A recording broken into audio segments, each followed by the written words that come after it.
I mean, the original cartoon came out in 1937, and very evidently so. Is there a problem, people?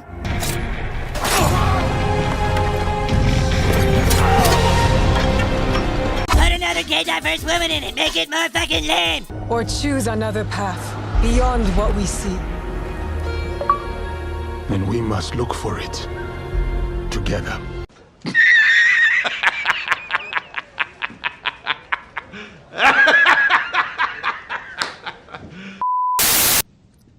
Take a guess. I don't know, you tell me. All right.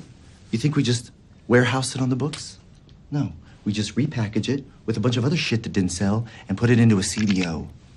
A CDO? Yes, a CDO.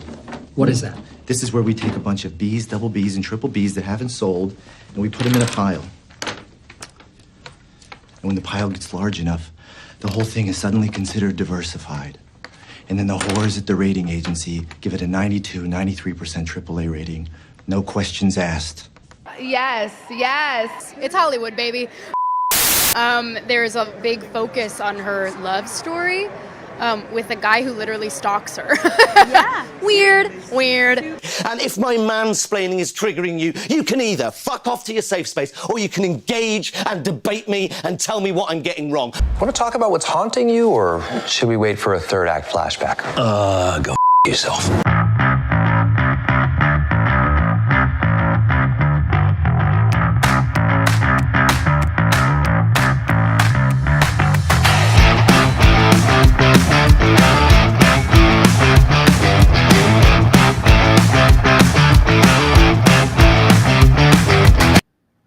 All right, welcome back, everybody, to another Thirsty Thursdays, where we are doing some Hollywood dumpster diving. And cheers, guys!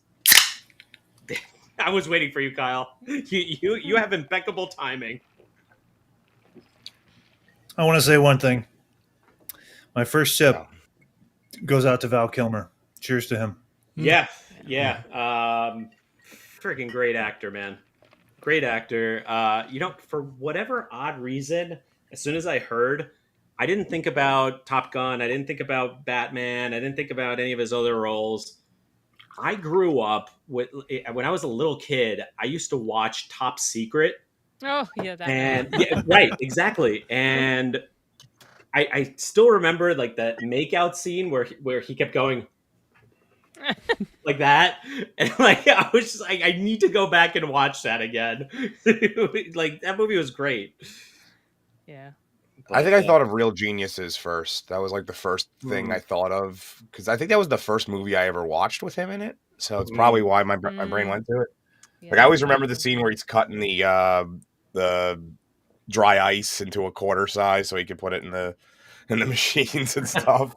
It's like, do you realize that that's more expensive than the quarter that you just could have used? Yeah. And I mean, like, who can forget Heat? I mean, that movie is so famous, it actually got copied in GTA 4. Like, the penultimate mission in GTA 4 was the robbery scene in Heat. Like, almost entirely frame by frame. I'll say right now, I went with 4 buddies to that movie. Only 2 of us lasted through the whole thing. It's 3 hours long. Yeah, I mean, yeah, it is. I think at that time people weren't ready for maybe the length of the movie, and we had a couple buddies that peeled off before, but man, they missed out on a great movie. I love that one. So I'm going to say this: it's one of my all-time greatest movies on my list, but it's not because of Val Kilmer. He's not really. He doesn't play as huge a role in that one as a lot of the other characters do. Right. So he's very good in it. Don't get me wrong, but it's a great movie not because of him. It's just a great movie he happened to be in. Right. But I'll say like the 2 things that stand out with that. Not to go into that too much, but there's of course the exiting the bank scene. You know, downtown LA, but the coffee shop scene too. That's the best scene in my opinion. Gosh. That's one of the greatest scenes in cinema history. 100%. 100%. Those 2 though just jump out at me, and I can go back and rewatch either one of those at any time. Yeah, I mean, like, so the only GTA game that I ever beat was GTA 4. And when I saw that scene, I was like, oh, snap, this is Heat. So good. So good.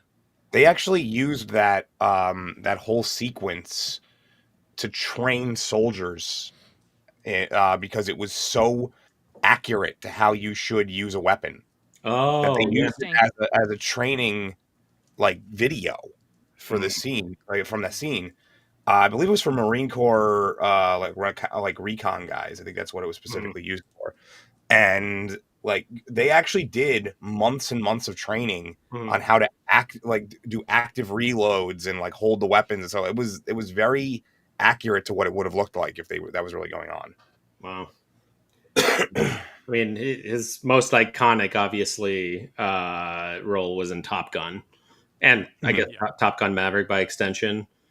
You know, I've seen a lot of the, that scene where Tom Cruise goes to see him, and then he's like, "Who's the better pilot, me or you?" Yeah. It's just, I mean, it's super sad. He's like 65 years old. It's very young.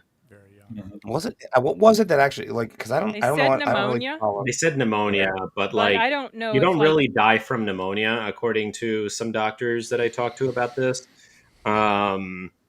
It's complicated. It's an extension of whatever was killing you to begin with, usually. Right. Yeah, I don't know if it was connected, like maybe To the his throat cancer. And, like, yeah, I don't I mean, know. that's all related, like respiratory. It's just so sad because like he I don't like. Did he ever make like Hollywood like top leading man kind of thing, or They tried to when he was Batman. That was kind of their He attempt. was also in The Saint. He was leading Saint man was in awesome. I I haven't seen that in a while. Batman Forever gone over a little bit better than it did. He would have been catapulted a little bit more, but because that one, I always say it's underrated. I don't think it's nearly as bad as people say it is. Like, the Batman and Robin's a straight up piece of shit. It's funny to watch, but it's just not a good movie. But the Batman Forever, the issues weren't because I always say he was the best Bruce Wayne on screen I ever saw. He did the Bruce Wayne thing better than pretty much anybody else. His Batman was no different than his Bruce Wayne, though. That was the problem. I'll say also, I know I was mentioned this earlier, but the Salton Sea with Val Kilmer, that is definitely one to check out with him. I thought that was a great performance by him. So someone mentioned the other day on the radio a movie that he was in, and I couldn't think of the name of it, and I didn't look it up, but maybe you guys know. He described it as Val Kilmer is like brought into this jail, and he's mysterious, and he ends up kind of like psyching out all the people that he's talking to, and you end up finding out he's like everything is not as it seems. Do you know what the heck that one is? I'm just gonna search Val Kilmer jail movie. Okay, there you go. I should have done that myself. It might just be called Felon. It was Felon, yeah. Well, I heard about Felon, but I heard in Felon he was just a guy that was sent to jail wrongly convicted. So that does not sound like the same thing to me. That movie was one of the few movies or many movies that he did after, circa 2005 that were pretty straight to DVD movies. And that was when he was coming out of that time period, that era where he could have risen to A-lister Tom Cruise status. And he chose not to do that. He turned down coming back as Batman. Good choice, not because of the quality. He couldn't anticipate how bad that movie would have been, but because he wanted to do The Saint. And the reason he wanted to do The Saint was because he was going at the beat of his own drum. Okay, he wanted to play interesting characters that interested him. Okay, and ultimately, what it came down to is what I describe him as. He was a character actor inside a leading A-lister man's body. Yeah. Yeah, that's a good point. So somebody's calling you out, Corey. First time I ever heard anyone say Heat is boring or long. It's great. I still love you. Maybe not. I mean, it is long. By definition, it's a long movie. It's just... Okay, I'll say Gizmo, he always will call me out no matter what. But I don't know if he was calling it boring, but I don't know if he thought somebody else was calling it boring. So there's another movie, not Val Kilmer, that's also long, and I didn't like it because it was so long. was Casino, but I went back and rewatched it. That movie's amazing. Casino's one of the best mob. I don't remember how long Casino is. It's been a really long time since I've seen it. Nick, your volume's a little low. Low now. Yeah. Oh, I didn't. Was I talking over him and not even realizing? Yeah, it? you did. No, That's why. What Yeah. about now? Louder? Is it good? Better? Louder. Louder? Needs to go a little louder. Crank that shit to 11. Now watch, we'll get that buzz back. How about now? I don't Anything? hear it. A little bit better. Nice. Keep going. You Keep could going? go a touch, a couple hairs more. What would it be if Check, not for 1, 2, technical hey, issues hey. on this stream? It sounds a little That's bit- every stream though. I know, That's true. every single time. Every time I think I have this thing down, it's like, It oh, could be the Chrome, camera's it could not be on, EV or the Rocks. mic's not on, or It's whatever. everything, honestly. Yes, Any better? a little bit louder if you can. Take it up super high, and then we'll just bring it down. Yeah, and your Right. mouth is like right there, so I don't That's the understand. move. You're Check. close. Hey, Sounds hey, better. 1, 2, testing. That's better. Better, but still low. I'm gonna blast. All right, let me go a little bit higher. What about now? Anything? I think that's better. Good. All right. What about on your end, guys? Sounds fine to me. By the way, Dark Hour, I gotta shout out one of your tweets because I had to repost it, man. Like it was so on point. The one from earlier today? Yes. Yeah. Pull it up. Show everybody. It was hilarious. Oh God, I No don't idea know what you're talking about. Let me see if I can. It's so funny. This will be a great test of whether I can actually Share the screen or not. Share the screen. Exactly. Let's see. The other Val Kilmer movie I was going to mention that I don't know who hasn't seen, perhaps, but it's called Ghost of the Darkness. Oh, fantastic Michael movie. Somebody mentioned this in chat. Love they that did? movie. There you go. Yeah. And I You have should to be able see bring that up Willow now. in the next week for a live stream I'm going to be on Wednesday. It's been decades since I've seen that movie. So this is Dark Hour's tweet from today. On a scale of 1 to 10, how Jersey are you? Me. This is a legitimate pizza. It's a pizza boat that pulls up on. I'm not sure which shore this is, but it's somewhere on the Jersey Shore. It looks like Barnegat Bay, maybe. Yeah, I think it looks like it's probably near that area at least. I'm not. Really, Yeah. That didn't look like the ocean. I think that was on the bay side. Yeah. Oh, we got some stuff like that in the Midwest too. Come on, don't just Well, I take mean, it you all could for have yourself. that, but it's not nearly. I guarantee you, it's not Yeah. nearly as tasty as the one that was going on. That had authentic Italians on it, man. That had. Yeah, Authentic Italian. I mean, you see a lot of that on the Jersey Shore. Like last summer, I was I took a few boat rides in Barnegat Bay, and like we saw quite a few, including like some of the Trump flag ones. Mm-hmm.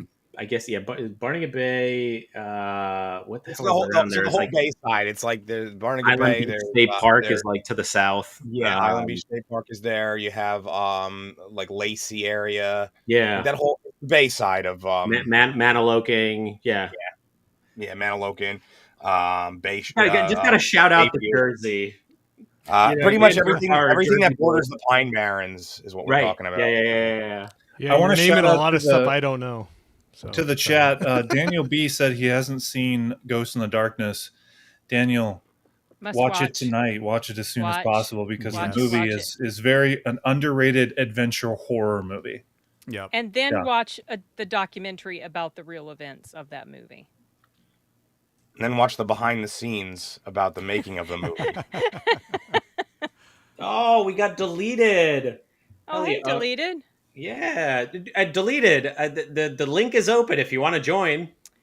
If you're Yeah, I wasn't sure which tweet you were talking about, by the way, because I It also was- put out one. It was one that I made. It was like a meme, and it was like, "What therapist? When did your gambling addiction start?" And it was a picture of Sonic 3, that level where you could get hit. Hells, yeah. Like Oh, man. you'd be on the level, you'd be like, "I got 175 rings, but I think I can get a few more." Out of this. And the next thing you know, 3 Robotniks later, and you've hit rock bottom. Yeah, exactly, dude. Sonic 2 is like, I don't know, perfection. 2 and 3, in my opinion, were the best in that series. And then, then it went downhill pretty quickly. You consider Sonic 3 the same as Sonic and Knuckles? Because like, Well, they're two halves of the same game. Yeah. Okay. Yeah, so like if you put them together, it actually changes the game. So if you beat Sonic 3 with connected to the Knuckles cartridge, the start of the game is different for Sonic and Knuckles. Oh, interesting. And then you Yeah, can like, also what can you? So you can play as Knuckles in Sonic 2. Can you play as Knuckles in Sonic 1? no. Well, if you have the Anniversary Edition, which came out a few years back, they Oh, went okay. I'm talking about the the old one. So cartridge what thing. they changed in it, if I'm trying to remember because it's been a while, but right in the first level, you see like Knuckles like poke his head out from like this, and then you go in, and if this is where the like the Master Emerald is, and it takes your emeralds away, and you can't do Supersonic anymore, but then you can get Hypersonic, which was a different version. Yeah. So. Oh, yeah. That's right. Like he was like neon yellow Sonic. Yeah. Yeah. Well, he was. He would just he just glowed off of him. Yeah. Dude, I remember actually drawing him as Hypersonic, like, and I took like a neon yellow highlighter to like color him in. Very, very fun times in 5th grade. While we're on the topic of video games, I gotta like shout out. I don't know if a lot of you guys aren't gamers except for Dark Hour. Assassin's Creed, what the fuck? Oh, you talking about the newest one? The newest one, yeah. It's like, In my opinion, there hasn't really been a good Assassin's Creed game in several years, and I mean, I stopped playing after I thought Black Flag sucked. Like majority of the Assassin's Creed games suck. Yeah. There's like what is there like 12 or something like that if you don't count the really weird offshoots. I mean, the very best one was 2. Yes, I had fun with Black Flag. I just fucking hated the pirate bullshit. Okay. Like I didn't want to get on the boat. Like I wanted to assassinate people. They got to the point where they were just it was like Call of Duty. It was like the same game again with a slightly different skin. And then they started to get better when they what was it? They had the Egyptian one. I can't remember their names all of a sudden. And then they had the one in was it Origin? The Norse one, and then they were starting to like turn the corner, and now they've completely bottomed out again. I can't even remember Valhalla, and then I don't remember most of the names. I just I mean I have them all because like I'm a total collecting whore when it comes to video games, and especially physical releases. But I haven't played Black Flag. Like it's still, or not Black Flag. I haven't played Valhalla. It's still in its cover. I mean, we did get an Assassin's Creed game in Japan done well in Ghost of Tsushima. Yeah, that's true. Quick aside, I was so fucking pissed this week. I bought the BioShock collection, and I'm like, I'm gonna play this as like, oh, guy plays BioShock for the first time. Yeah, guess what? Take-Two Interactive doesn't allow you to stream to YouTube. WTF? This game came out in 2007. What the fuck? Wait, what? How does it stop you from streaming to YouTube? No. Like I tried streaming, and it's like, no, this game is not allowed on YouTube. I was like, why? And just capture card it. Reddit and everything. Yeah. Just capture card that shit. Get like the PC version and then like just buy a capture card. Brute force it, but I want to stream from my PS5. It's just easier. Which game was it again? I'm sorry, I didn't. Which one was it? It's the BioShock collection for PS4, where it has BioShock 1 and 2 and BioShock Infinite. I had never played them before. Oh, they're great games. Great games. I heard. So I wish I could stream it. I've been having a lot of fun with BioShock 1. I know that like Dark Hour, you were going through all the Resident Evils, right? Yeah, I mean, I've done that 100 times. I might do it again because I'm going to be bringing back my Friday night gaming streams. Oh, now sweet. That March is over, so nice. What games are you planning to? Well, I was doing Metal Gear Solid because I bought the Legacy Collection, and then Metal Gear Solid 3 just stopped working. Like I couldn't load it for some reason one day, and I've like now I uninstalled it, reinstalled it. So I'm gonna go back and finish that, and then I'll do. You're on the PS4 or PS5? Now I have the PC versions. Oh, and then, wait, they made it for PC? I mean, I know they made MGS1 on PC. Yeah, but so they have it's called the legacy, not the maybe not the legacy. It's some sort of collection. because like the Legacy Collection, I want to say I definitely have it, at least for PS3 and possibly for PS4. Just as I have first one is I just have fucking Metal Gear gorgeous. Solid on an obnoxious amount of different consoles and different variations. You and me Metal Gear both, Solid brother. 1, 2, 3. I didn't like 4 so much. That was not. I've never really gone. I need to go back and beat 4 because it's got like my biggest thing, and like it bleeds well into my politics. I'm extremely anti-war, and all of 4 is all about like the war economy and all these mercenary groups and shit. Like I read Jeremy Scahill's Blackwater, and it 4 really resonates with me. That's a great fucking game. The only problem is that it's a game only in name because they do a lot. It's lot of like cutscenes. so many cutscenes. It's like watching a movie and occasionally getting to walk around in it. Yeah, I mean, so I don't actually mind that because some can be freaking excellent, and the one that pops out in my head, so I remember playing it when I was in my old apartment, was Beyond Two Souls. Beyond Two Souls is pretty good. So I want to go back and play Heavy Rain and what's that, Detroit something or other? Detroit Become Human. It's funny. Yeah. I remember when Heavy Rain came out and my friend was playing it, and I mean, I don't want to give away like anything, so I'll do it as cryptically as possible. But I like walked in, I was like, "That's the guy who did it. That's the guy who's the criminal." And he was like, "How do you?" And like, yeah. And I was like, "That's him." And then he gave me like, he was like, "Well, how do you know?" And I was like, "Well, this doesn't make sense. This doesn't make sense. This doesn't make sense with everything you just said." And it was the first 5 minutes that character was on screen, and he was like, "Yeah, you're right," because he had already played it. So, Heavy Rain and Detroit Become Human, both are great games to play through. If you like story type. There is a collection, I want to say, for sure on PS4, maybe on PS5 too. But if you have a PS5, then it's backward compatible, whatever. Yeah, I actually also, I just got this new little diorama from one of the best runs of X-Men by Jim Lee. And I love Cyclops. Everybody loves Wolverine, and I do as well. But Cyclops has a very interesting backstory, and this is a pretty cool diorama that I only $30 off Amazon, which was freaking great. Nice. Yeah, I don't have very limited room in which to put shit on my windowsill. I'm basically in my bedroom, like bed's that way. But yeah, so why don't we get on the topic everybody wants to talk about? Rachel Zegler's Snow White. Lord have mercy. Yeah. I did not watch that movie. I did not watch it. I was going to say, I have not seen it. I had zero desire. Who here has seen it? I have. Yeah. You poor thing. I mean, I reviewed it. We can get into what the audience wants to hear about. Well, I tried to half know what more I defend could her, say at this point, and I got torn apart.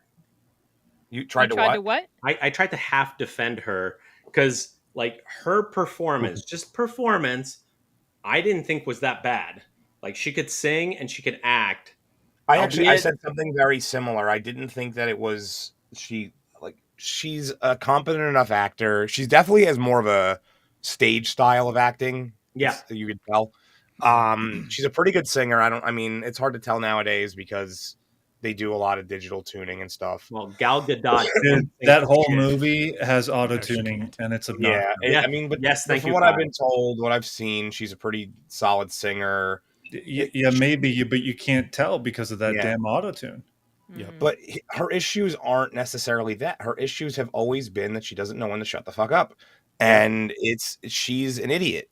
She had everything handed to her, set up for, and I think this movie still would have flopped even without all of her dumb stuff. Yeah. After it might have had a better first week and weekend, but I don't think the quality of the film would have carried the second weekend. Right. And that's regardless of any of that other stuff. Yeah. No, I don't think. I think it's a combination of the quality, but mostly because of the terrible press that it's gotten over the past 2 years. Yeah, I think that hurt the first week. I think the second week would have had a downturn no matter what had there not been bad press. Mhm. It just, but really, honestly, first of all, I said in my review, I think Gail Gadot or Godot or however you pronounce it, It's might Gal be Gadot. Yeah, No, it's Godot. It's Godot. She Oh, says Godot. Godot. She She's not said it, French. yeah. She's Israeli. yeah. She might be the Got- worst. she- Whatever her name Okay. is, she's the worst actress I've ever seen in my life. Because I know there's Yeah, a she can't act video for of her shit. saying the pronunciation. So that is the last part of the last name is with a T. You pronounce Godot. a T. Yeah, the Yeah, you T. Because pronounce I it. was calling her Godot forever, but then she Yeah, specified somewhere. No, she's Israeli. She's not French. Yeah, she's But Israeli. that doesn't change All the right, fact good. that I said maybe corrected. she can half act, but she cannot sing for shit. Even with the auto tune, I'm like, just shut this fucking music off because like her voice was fucking awful. So Like, it's not about. First of all, I don't think it's that bad. This is weird. You think Rachel Zegler is better, and I think Gal Gadot is not as bad. She has Here's the problem with her performance. Whose? Rachel's or Gal Gal? Gadot. Gal. The way that she's portraying it is way too summer stock theater camp bullshit, because like the way she should have played it was this subtle, menacing, slightly seductive character. When she has this scene with the guard who she's trying to convince him to go out and kill, Snow White. This is beforehand. And she's questioning his loyalty. So are you with me? Are you loyal to me? And there's a moment of silence, and she said, "Are you?" And it's going around. Are you? Yes or no? And it's what's ridiculous is that dear. she has these outbursts that are comedic. If she had kept the delivery and every other outburst to this subtle kind of menacing delivery, where she get up from her chair in that scene and walk to that guard to test his loyalty, get up right into his face or his ear and whisper to him, "Are you?" Doing that type of thing. And she has these moments with her low voice. She can go pretty low, and she should have taken advantage of that ability. And she just, it was horrible the way she performed the majority of it. So I don't understand. I feel like she's going backwards with her acting abilities. And that's generally the more you do something, the better you get at it. Nice. And it seems like, I don't know. I feel like since I think she acted better when she was in, the whichever one of the Fast and Furious movies she was in. I don't remember which one. But, 6, I think, or 5. 5, No one 6, whatever it fucking was. knows. I think she did Brazil, better right? acting back then. I mean, maybe they were giving her less to try and do. It might have Yeah, been they she were was masking supporting. it better. Yep. And that's, but like you'd think being around Hollywood and for as long as she has now, like, a decade of doing it, you'd think she would have picked up something. Access to acting classes. Well, even without that, just by osmosis of being around it, you'd think she would pick up some ideas. No, if people don't exercise a muscle, when they're not doing the competition, right?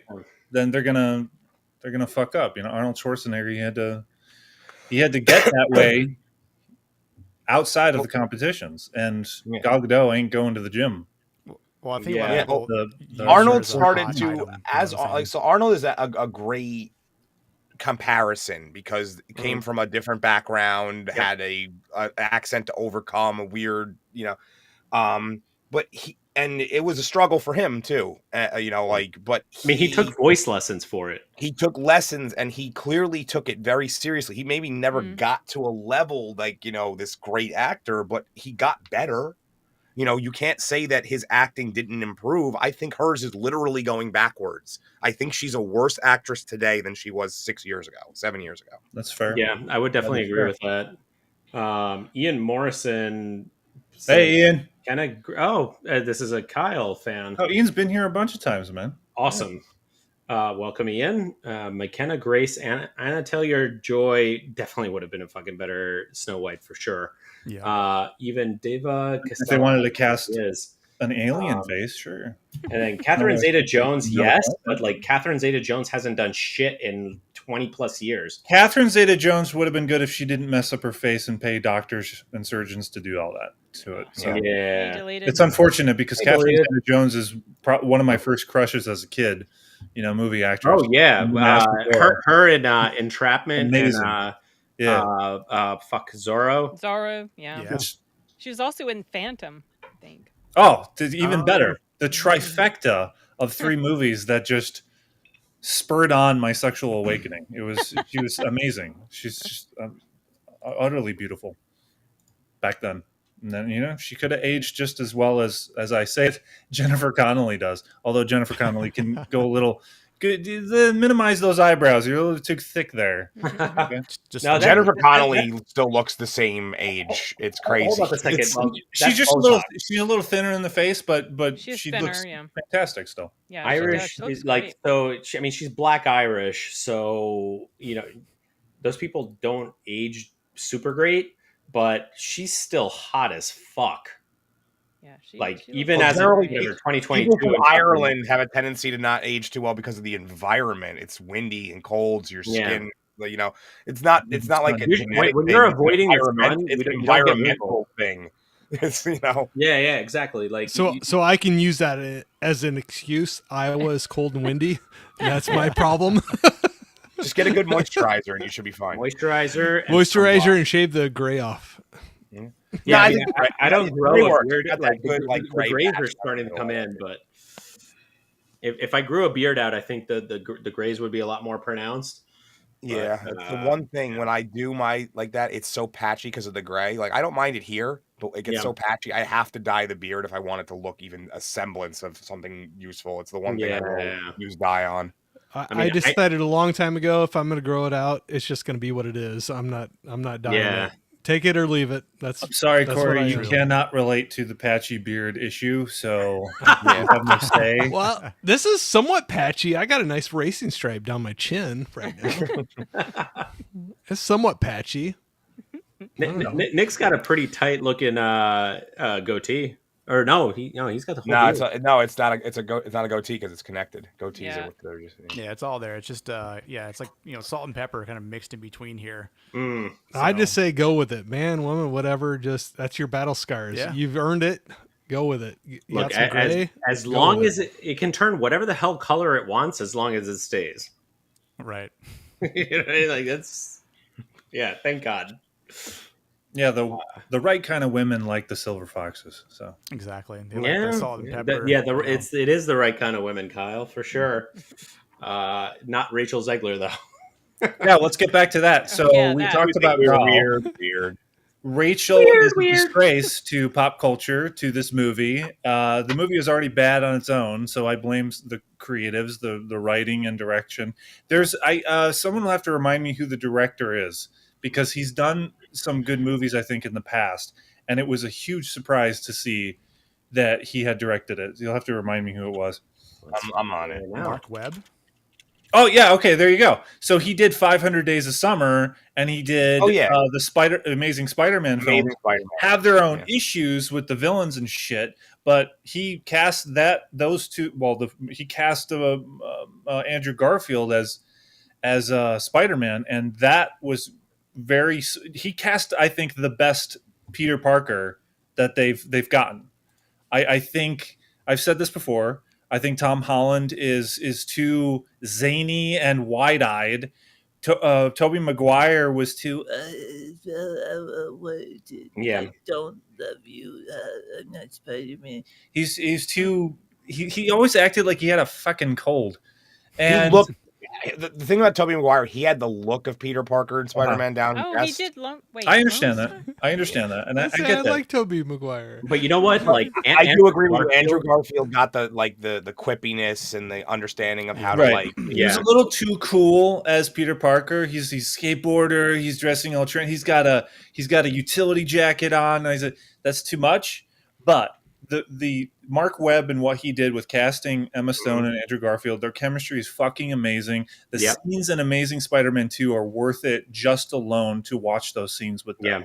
It's fantastic. And with still amazing to this day. The way that they do the cinematography, everything about that death scene with her at the Absolutely. Dear God, the death scene and his acting in that is fucking Oscar worthy, at least what the Oscars used to be. But his acting in that scene is it's giving me chills thinking about it right now. Well, the one thing I got to bring up about Andrew Garfield. So in 2012, I got my sister tickets to see Death of a Salesman on Broadway.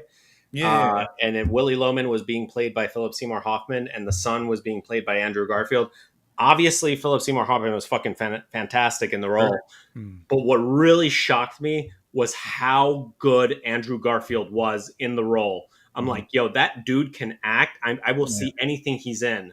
And I know I'm going to piss off a lot of people by saying this, but I think he's the best Spider-Man. He captures... So you're with me on that? Because I just said that. Well, no. Because and I say this because of one specific scene, other than the cinematography and the Gwen Stacy death scene. When he's swinging through Queens, he's like, "Oh, I'm swinging here." Like, he captures the essence of like how 1970s cinema captured New York. Like, New York is not like the 70s now. I mean, it's more of a shithole, if you ask me. But it's going in reverse, kind of like I mean, we had 20 years of awesome mayor. And then, like, it's just been one fuck up after the next. But it's getting to like 80s level bad again. I mean, it is. It is. Yeah. I still really like him as Spider-Man, but I don't know if it was just the time that hit me. But man, I still like to go back to Tobey Maguire and Kirsten Dunst. I think that the Tobey Maguire ones were the thing that was needed at the time. So we were you got to remember what was going on around that time, and it was very much a hopeful version of Spider-Man. Yep. Overcoming the odds kind of, and that was what New York needed at the time. Yeah. When it came out. I mean, because the original Spider-Man came out in 2002.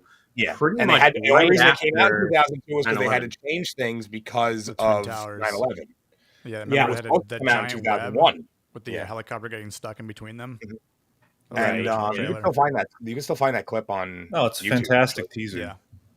Yeah. And and I always say that the Tobey Maguire had the look down for all of it. He looked the most like Peter Parker, and his costume was probably I liked his costume. It was the best. Spider-Man 2's costume was the best. Yeah. But I agree 100% that Andrew Garfield had and it's the same thing you do with Batman. You always judge a person who's playing Batman on two different fronts. They're Bruce Wayne and they're Batman. Spider-Man, it's their Peter Parker and their Spider-Man. And because they're two distinctly different characters that need to be played. And Andrew Garfield, they were going more for the ultimate Spider-Man, Peter Parker, who's a little bit more, he's not as nerdy. He's a little bit more like skateboardy kind of kid. And hipster, which is weird because I think at the time Andrew Garfield was already like 37 when it came out. He was late 20s, something like that. He pulls it off. It was the second one that he was like in his 30s. He pulls it off, He did it. He was able to pull that off. Which leads us back to, and I apologize to the audience for the tangents, but sometimes they can be fun. So Mark Webb directed Amazing Spider-Man 1 and 2. They should make a third one, by the way. That's another tangent we won't go down. The reason I brought up Mark Webb is because he has talent, yet for some reason he decided to direct this atrocity of a remake, Snow White. It really is bad. It's uncreative. It's disjointed. They all were. With all the remakes were uncreative. I stayed away from them, man. I haven't watched them. I never watched any of them until the Lion King one. I turned it on for like 5 minutes, and I'm like, all the magic is fucking gone. Yeah, like it's because it's you can't articulate the Yes. same way that you could with animation, and they just took it all away. well They're supposed to. They're having these characters that they're trying to make more realistic, but lions need to don't be. articulate the same way that humans do or the cartoon versions do. It's so absurd. there is a right way to go about this, and I know Sin's gonna like jump all over this. Is Monkey Man. The CGI on Monkey Man actually elicited very, very good emotions, right, Sin? Monkey Man or Better Man? Better Man. Oh, Better Man. I was, Yeah, I was a little like, Yeah. Sorry. Monkey Man was that martial arts movie. The wrong monkey. The wrong monkey. In the past completely agree, 12 yes. months have had like monkey in them. Yeah. There's the monkey and then Better Man. Yep. Yeah, I But was yes, referring to Better the Man. CGI of the chimp And slash Monkey Man, monkey don't forget. in Better Man, I Yep. think helped with some sort of an emotional connection that I'm not sure would have worked if they had had an actor showing his full face and everything. Yep. It works so well for me. But my point is, there's a right way and a wrong way to do it, and Lion King was not. I don't know if whatever Emma Watson's Beauty and the Beast was any good. It was all right. Look, honestly, it was average at best. I I think. couldn't finish it. It's just fucking lazy. Sorry, it's which one? remakes, Beauty and the sequels, Beast. and adaptations.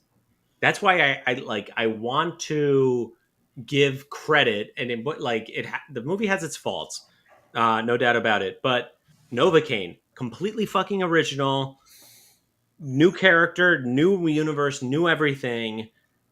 As long as they're if they're trying, I'm cool with it. Honestly, I don't see the connection there to Snow White. Is it? No, He's talking about the what I'm saying is- laziness of the live action remakes. It's lazy. It's not It's just anything lazy, original or Well, yeah, I mean, creative. so reference. Okay, so that's why Novocaine is just as an example of an original film. Okay, I gotcha. Yeah. Just, I mean, it has its faults. I'm just put that aside for a second. I'm just talking about the originality, and we need more of that. Because I know the Critical Drinker just put out a new video today that we're moving from basically what I call the dark age of cinema into slop movies, basically low effort bullshit remakes and sequels. Yeah, well, it's been going on for a long time. Oh, 100%. With these Well, remakes, that actually I called that out. I called that out when I made a video, and this was one of the first videos where I was coming back onto YouTube and doing the impromptu view type of stuff. And it was when Endgame came out around that summer, and they were churning out. They're going to do Mulan, and then Lion King had come out, and I pointed this out. It's just Disney is going to remake so many of their animated films that they're not going to have anything else to make anymore. So they might even start remaking the fucking remakes. Oh gosh, I could And see it. it's a nightmare on top of a nightmare. And I wouldn't put it past them for them to do that. Because the ones that were successful, like even deleted, you pointed out in the chat, Cinderella in 2015 was successful, and he said he liked it. Okay, well, I'm getting a sense that Disney might try to remake something like that. With a little bit of a spin, or maybe even, I don't know. I would like to think that DEI is going out the door, but who knows? But yeah, the Snow White movie is an indicate. Hopefully, and I'm proud of the audience for not paying and voting with their dollars by not paying. I'm proud of the audience for not doing that, and it is not going to make its money back. Disney needs to learn a lesson. Yep. Nick, Nick, did you see it? Snow White? Yeah. Hell no. Okay. I saw it. I saw it for my review purpose. You did. Okay. So Yeah. what was the scene? What was the scene that was standing out for you in terms of this is just emblematic of creatively bankrupt and just? I mean, the whole thing is creatively bankrupt. The whole thing, Kyle. If there's like a specific scene, well, I mean, the scene instinctually. The one that, I mean, I had already kind of seen it though, so I didn't have the same guttural reaction I probably would have had I seen it the first time in theaters. But the fact that whistle while you work, they changed the line. So like normally the line was, and I'll use the broom because I'm part of this. I'm helping you. You're giving me a free place to live, and then she hands it off to one of the dwarves. I wasn't paying that close of attention. And They're she all the says he'll same. They're use like the broom. fucking nightmare fuel. Yeah. And she says he'll use the broom. And that very much I was like, that is the most, accurate thing right there. It's like, it's such a subtle change that means so much to that It's scene. emblematic of everything that is wrong with the morally bankrupt Disney. Yeah. Mm-hmm. Just straight up. I mean, there's so many things. And I said it in my review. They have this freedom fighter movement that I how did I describe it? It was they look like they shop for their clothes exclusively at thrift stores in Portland, Oregon. Yeah, and they look like they were fucking dry cleaned. Yeah, they look like everyone called them the baristas. Like Party City. Yeah, Party City costumes. And it's like somehow these like 6 people that have no armor beat double the amount of them. They like a group that is double their size of soldiers with real weapons and real armor, and they beat them. Yeah, I'm like in a forest in a scene, and they're charging down the hill, and they have this clash. Yeah, they have. It's absurd that all of these knights essentially have very long swords, traditional knight swords, and the bandits take care of them, or at least it's a standoff or like a stalemate. That's probably, and honestly, I don't think that's just Disney. That's kind of this emblematic change that's happened with a lot of cinema, is that the people who are writing now are so obsessed with the like everyman, like, or not the everyman, their version of the everyman, which is these fucking idiots, but the their vision of what they think the downtrodden people look like can overcome the 6'7" guy with the sword. Like, no, you can't. It's not possible. You are wearing a fucking smock. It is going to get cut in half into your body with it. Yeah, it's with not moccasins on. Yeah, it's not very realistic. It's gone beyond the suspend disbelief or shut your brain off level. And the critical drinker definitely goes after this hard. Like the little 90-pound girl taking on a 230-pound like fucking massive football player and winning. It's just not realistic. Yeah. Like Dark Hour, you can correct me if I'm wrong, because I know you're into BJJ. I mean, I'd be lying if I said I was never tapped out by a 90-pound girl, but I also had no idea what I was doing, and she was a purple belt at the time. That was when I first started. If we had that same match now, no, I would throw her through a window. It would not even, because I know what I knew. I would know exactly, like, that was like literally my first day that happened. And and I was completely unathletic. I was just like a fat guy, so it's like whatever. But within like a day or two of learning what the hell I was doing, it never happened again. And that's why when you see if a movie had a really well trained woman fighter fighting a schlub who got off of the couch, yes, I accept this. This guy probably can't even walk downstairs without getting tired. But when you have an elite like bodyguard, someone who is trained to fight, even if they have less experience than her, but she is a third of their size, it's not going to make a difference at that point. Okay. I always say this, there's a reason why, so there used to be there's the tournament, jiu-jitsu, a grappling tournament called the ADCC Championships. There's 7 or 8, depending on the year, different weight classes for men, because the margins of difference in skill level are just that important. For women, there's 2 weight classes because there's a lesser pool. There's not as many people that are trained, and generally the skill level is not as high, so it doesn't matter as much. It's just the way it is. It's iron sharpens iron, as they say.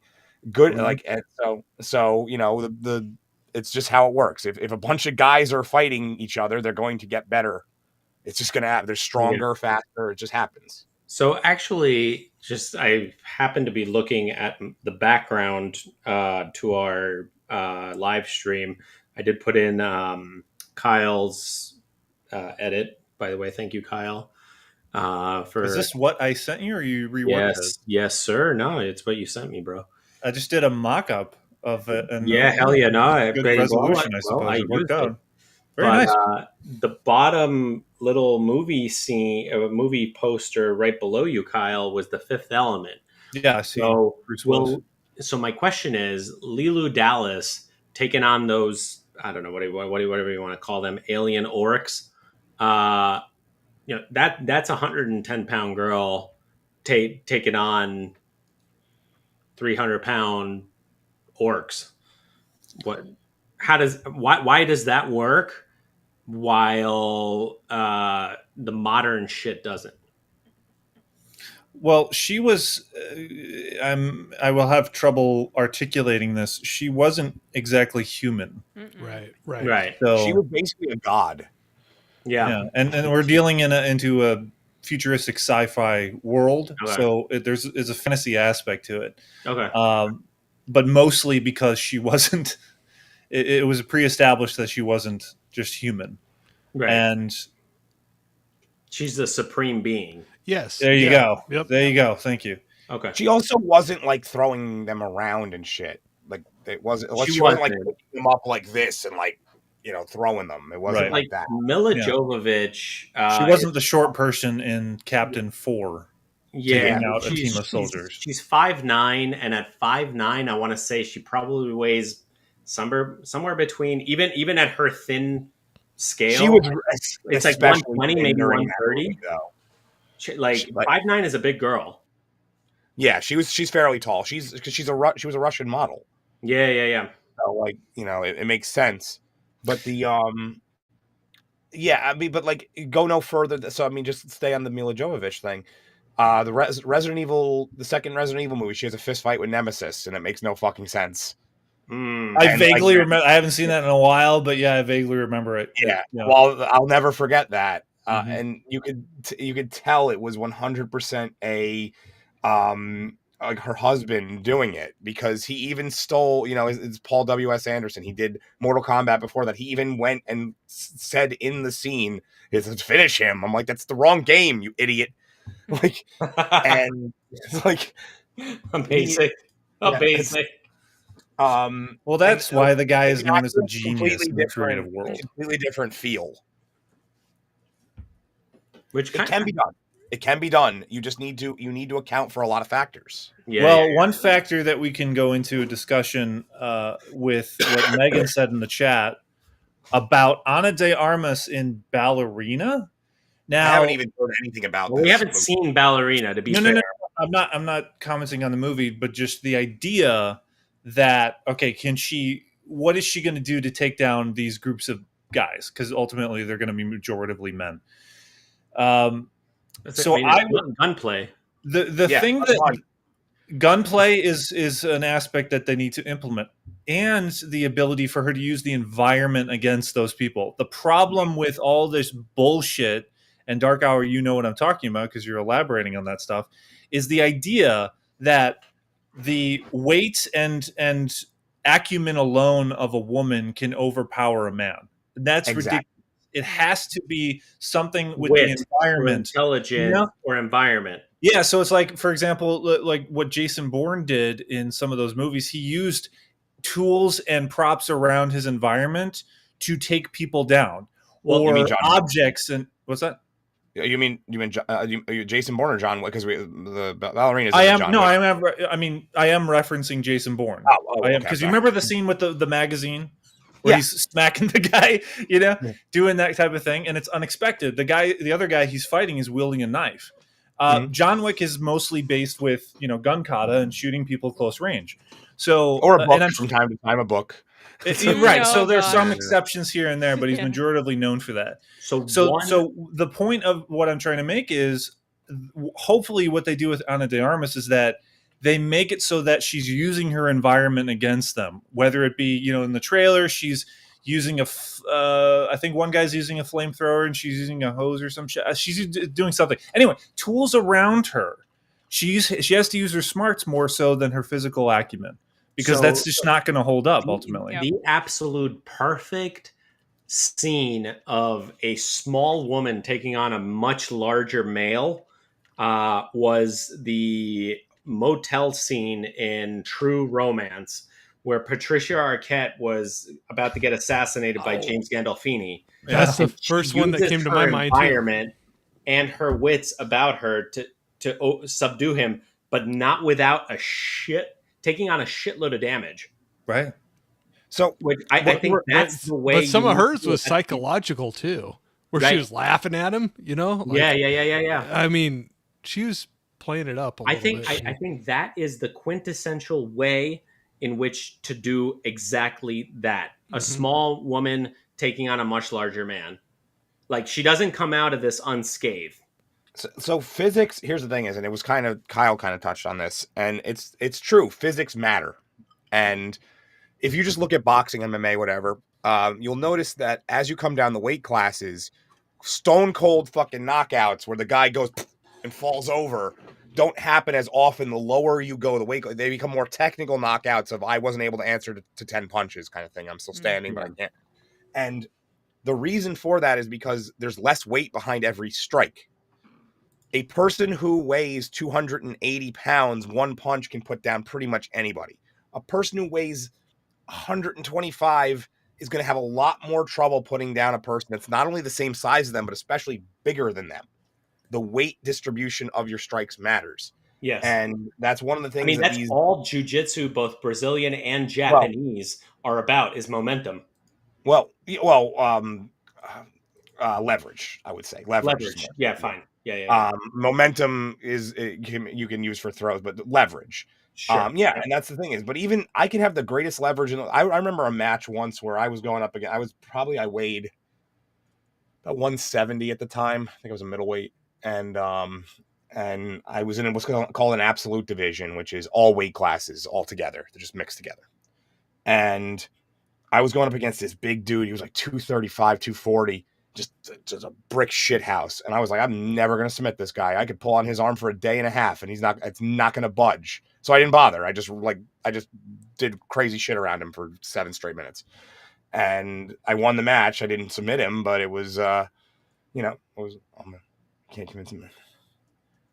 Morgan just said, I'm only 115 and can't convince men that I can't fight my way out besides a few deadly things. I mean, if you kick a dude in the balls or you stab him when he's not looking, you're going to win that fight. But that's, Right.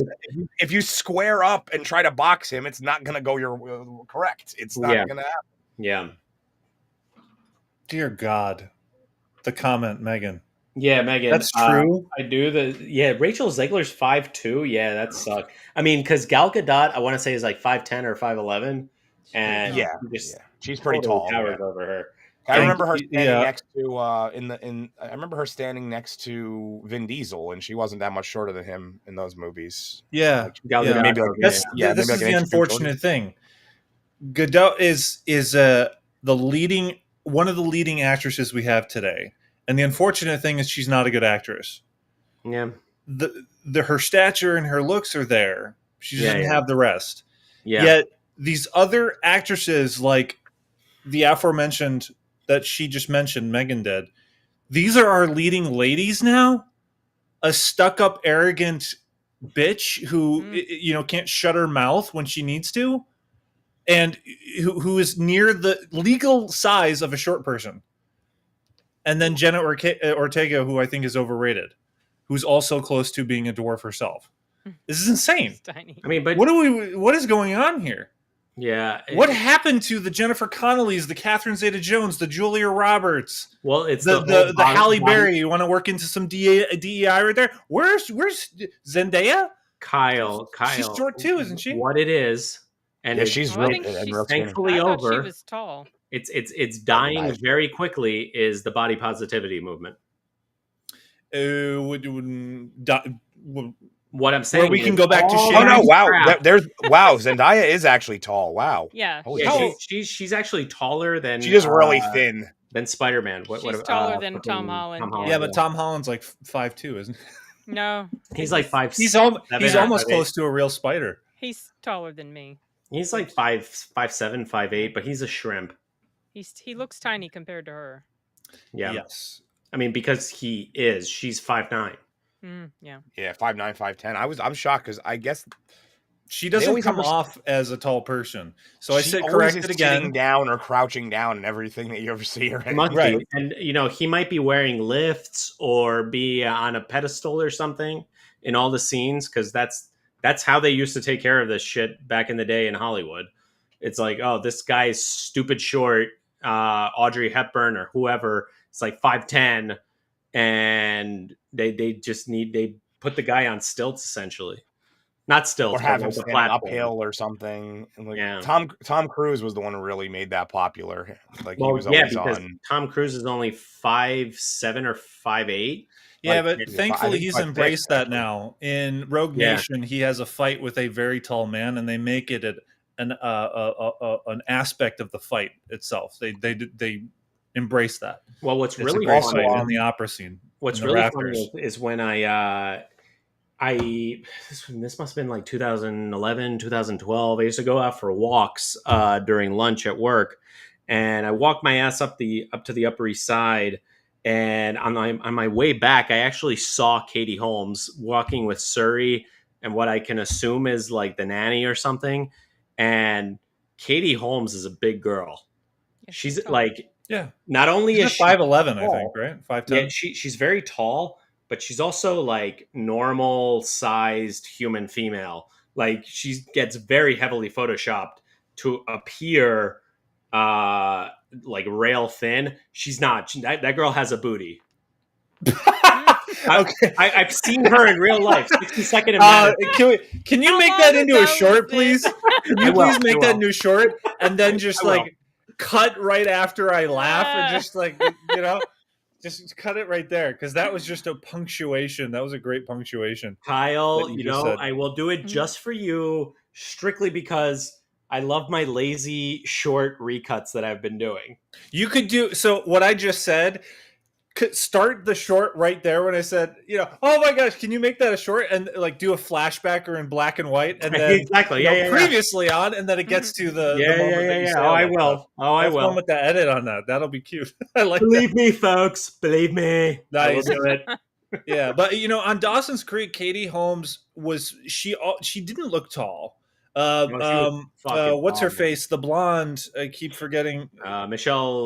Michelle Williams. Williams. Yeah. She's particularly short, and those were the only times where you saw the height of Katie Holmes, because when she was next to Joshua Jackson and Katie James Holmes was also Vanderbeek, a lot younger back in Dawson's Creek days.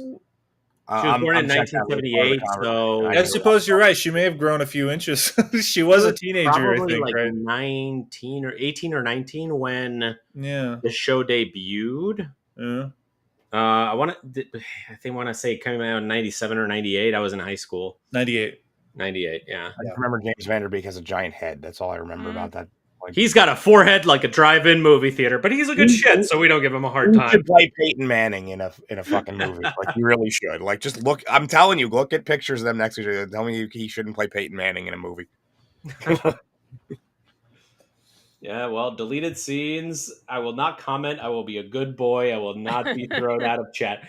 Deleted. You will Comment. never be thrown out of chat. No. You're like one of the nicest people I've ever met. We embrace freedom of speech here.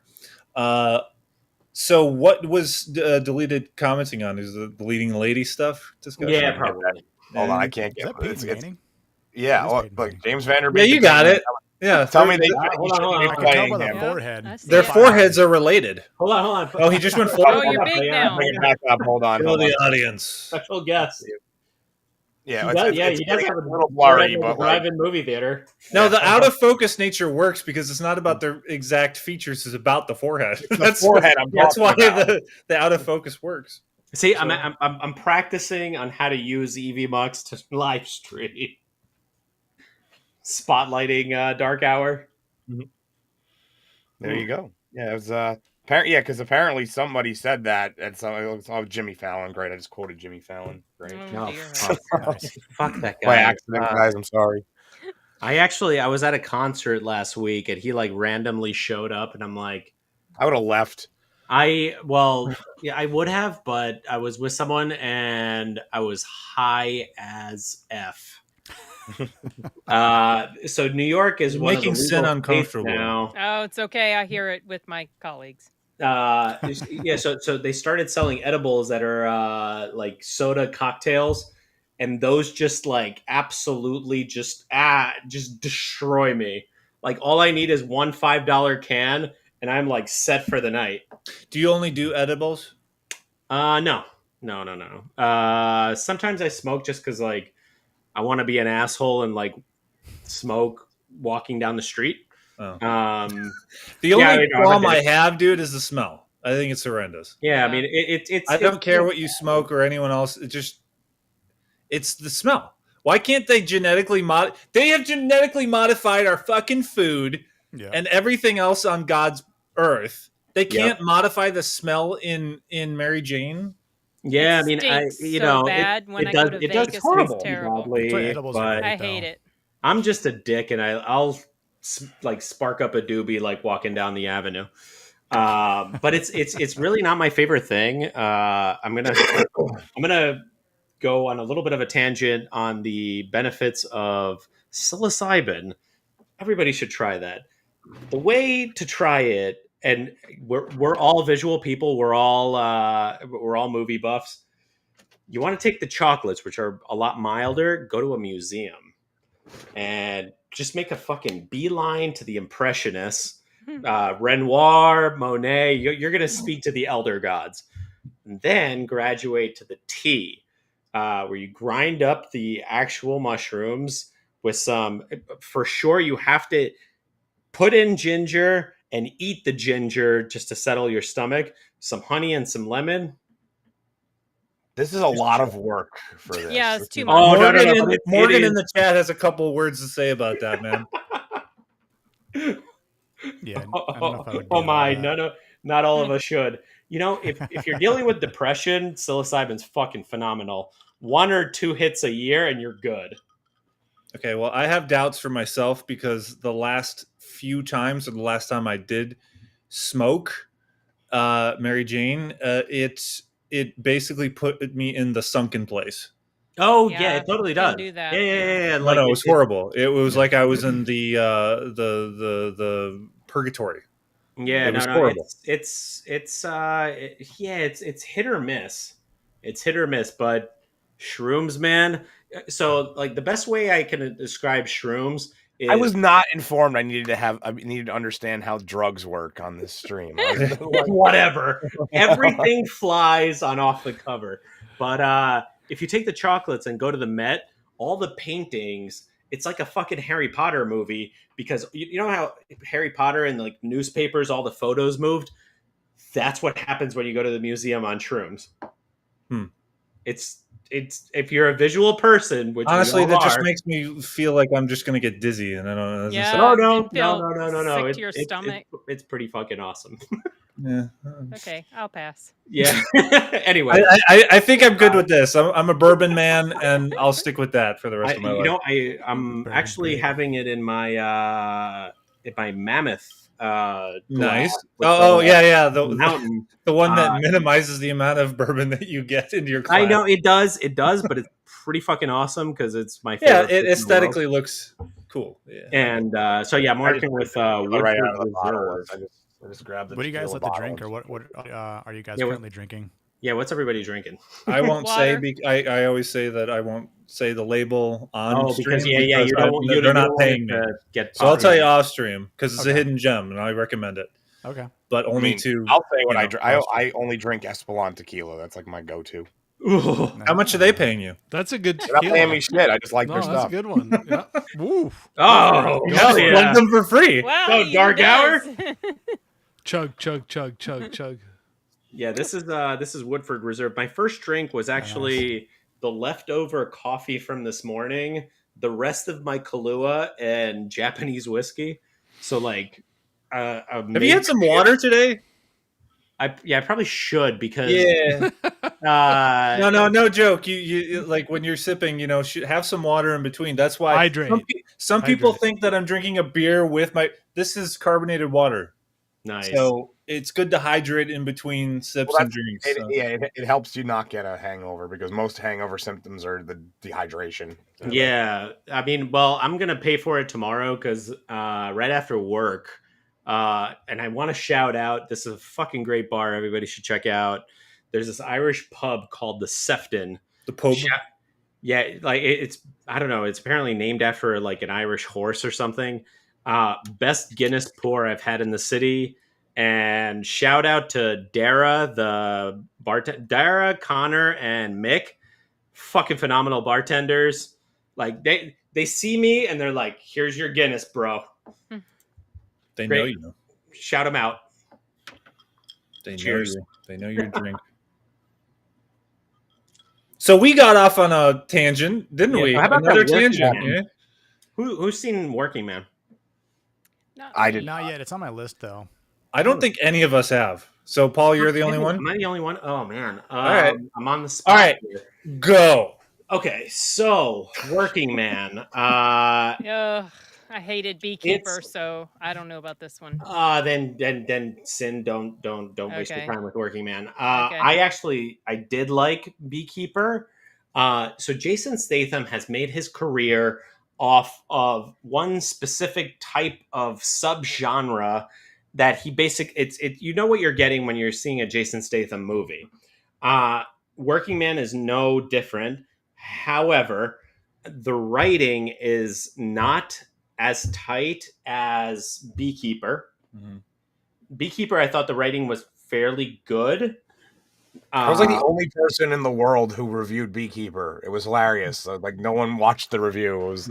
I did a short review of it, and that was it. Yeah, because I had seen it 2 weeks early, so I was like, yeah. Yeah, I mean, so I like the Beekeeper because of the message. I guess it's the message, but of it basically against scammers, like phone scammers. And I'm like, you know what? Fuck those guys. They should all die. Great. That movie provided me with that. Working Man was I'll give you like a very brief plot synopsis. Working Man was this guy, it's always an ex special forces, blah, blah, blah. Yes. Like, whatever. So he's working at a construction site, and, you know, it was a massive waste of great talent, this movie, because the foreman or the owner of the construction company was Michael Pena, which I adore Michael Pena. Like, I think he should be in more shit. He's a very, like, pleasant human being. So his daughter gets kidnapped by whoever. Oh, sorry. I should also add, at the beginning of the movie, one of the construction workers gets assaulted by like two dudes that Jason Statham quickly dispatches. Then the construction company's owner's daughter gets kidnapped, and the construction owner was like, "Yo, can you like help me out?" And Jason Statham's like, "Oh, it's not me anymore." Yada yada. Fine, whatever. Then Jason Statham goes on and tries to rescue the girl. He employs the help of his old special forces buddy David Harbour, who's a blind guy that plays like no role in the movie. And he's a race swapped guy too. Yes, Nadia. We are talking Working Men. Yeah. We're talking Working Man. No. Like, so David Harbour is not race swapped. Or I don't know. Maybe I didn't read the book. Yeah. Oh, okay. I didn't read the book. Yeah. But it's fine. Yeah. Although David Harbour in this role very much reminded me of, and I'm gonna get a little geeky here because I love video games, of the 2008 Medal of Honor game. So all the Medal of Honor games take place in World War II, except now in 2008, it's an Afghanistan game. And one of the characters in that game, Dusty, was a sniper that David Harbour looked a lot alike in Working Man. So whatever. Jason Statham goes on this path of vengeance, gets the girl back, but you know they try to give a backstory. Like they don't even give a backstory to the chick's kidnappers or her connection to Oh, hold on. Oh, hell yeah! Oh dear. Half a hard Okay. cut. And do we have tech Oh issues? my gosh.